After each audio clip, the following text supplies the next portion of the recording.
સુરતના હીરા વેપારીઓના બેંક એકાઉન્ટમાં 500 કરોડ સીઝ, પોલીસને અપાયેલી સત્તાનો દુરુપયોગ થતો હોવાનો હોબાળો।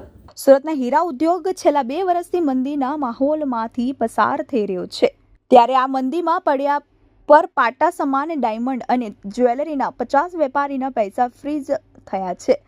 બેંકોએ 500 કરોડ ફ્રીઝ કર્યા છે। સાયબર ફ્રોડના નામે પોલીસની દર દિવાળીની હેરાનગતિ થતી હોવાના બણપાત સાથે સીઆર પાટીલને રજૂઆત કરવામાં આવી હતી। સુરતના હીરા ઉદ્યોગની મુશ્કેલી વધી છે। 50 પેઢીના અંદાજિત 500 કરોડ રૂપિયા સીઝ થયા છે। મહારાષ્ટ્ર, કેરળ અને પશ્ચિમ બંગાળ રાજ્યની પોલીસ દ્વારા બેંક એકાઉન્ટ સીઝ કરવામાં આવ્યા છે, જેથી સુરતના ઉદ્યોગપતિઓના રૂપિયા ફસાયા છે। શંકાસ્પદ ટ્રાન્ઝેક્શન થયું હોવાનું ગણાવીને બેંક એકાઉન્ટ ફ્રીઝ કરાવ્યા છે, જેથી તેનો તાત્કાલિક નિવેડો લાવવા અને ખોટી હેરાનગતિ રોકવા માટે રજૂઆતો કરવામાં આવી છે। દિનેશભાઈ ટાંબડિયાએ કહ્યું હતું કે સરકારે સારો કાયદો બનાવેલ, જેમાં તે કોઈનું એકાઉન્ટ સીઝ કરાવી શકે છે, જોકે પોલીસ દ્વારા કાયદાનો દુરુપયોગ કરવામાં આવી રહ્યો છે। ગત રોજ 50 જેટલા વેપારીઓના 500 કરોડ કરતાં વધારેની અમાઉન્ટ સીઝ કરાઈ છે। મહારાષ્ટ્રના એક જ પોલીસ સ્ટેશન થકી 29 જેટલા વેપારીઓના ખાતા સીઝ કરવામાં આવ્યા છે। આ લૂંટ ચલાવવામાં આવી છે અને ભાજપના અધ્યક્ષ પાટીલને રજૂઆત કરી છે। માંગણીઓ કરે તેના પૈસા આપીને પટાવટ કરવામાં આવતી હોવાની રજૂઆતો કરાઈ હતી। સામે દિવાળીએ હેરાન કરવાની પેરવી ચાલી રહી છે, ત્યારે અમે હર્ષ સંઘવીને મળીને રજૂઆત કરવાના છે।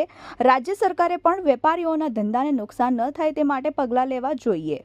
ભારત સરકારે ખૂબ સારા આશય સાથે એક કાનૂન પાસ કરેલો સેન્ટ્રલ ગવર્મેન્ટની અંદર કે ત્રાસવાદીઓના પૈસાને ટ્રેક કરવા માટે પોલીસને પાવર સત્તા આપવામાં આવેલી કે કોઈ પણ વ્યક્તિનું શંકાસ્પદ એકાઉન્ટ લાગે તો એમનું એકાઉન્ટ સીઝ પણ કરી શકે છે અને ટ્રેક પણ કરી શકે છે, પરંતુ એનું અત્યારે સ્થાનિક લેવલે ખૂબ મોટા પ્રમાણમાં પોલીસ ડિપાર્ટમેન્ટ દ્વારા દુરુપયોગ અલગ અલગ સ્ટેટોમાં થઈ રહ્યો છે। ગઈકાલે 50 કરતાં વધારે વેપારીઓના 3 સ્ટેટની અંદર 500 કરોડ કરતાં વધારે એમાઉન્ટ સીઝ કરવામાં આવ્યું છે। એમાં મુંબઈની અંદર, મહારાષ્ટ્રની અંદર એક જ પોલીસ સ્ટેશનની અંદર 29 લોકોના 300 કરોડ રૂપિયા સીઝ કરવામાં આવ્યા છે।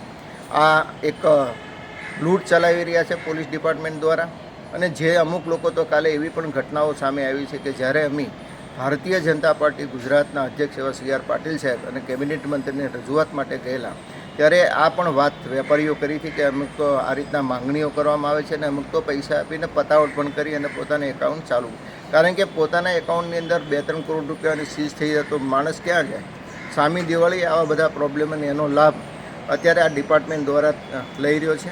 હું આપના માધ્યમથી ચોક્કસ ગુજરાત સરકારને, ખાસ કરીને રાજ્યના ગૃહ એવા મંત્રી શ્રી હર્ષભાઈને પણ વિનંતી કરું છું કે પોલીસે પણ આમાં ઇન્ટરપ્રેટ થઈને આ રીતના અલગ અલગ સ્ટેટના જે પોલીસ ડિપાર્ટમેન્ટ દ્વારા હેરાનગતિ કરવામાં આવે છે એમનો સંપર્ક કરીને આવા નિષ્ઠાવાન વેપારીઓના એકાઉન્ટ તાત્કાલિક ખોલવા જોઈએ અને એનો વેપાર દિવાળીના સમયે સરળ રીતે કરી શકે એની માટેના ગુજરાત સરકારે પણ પ્રયત્ન કરવા જોઈએ।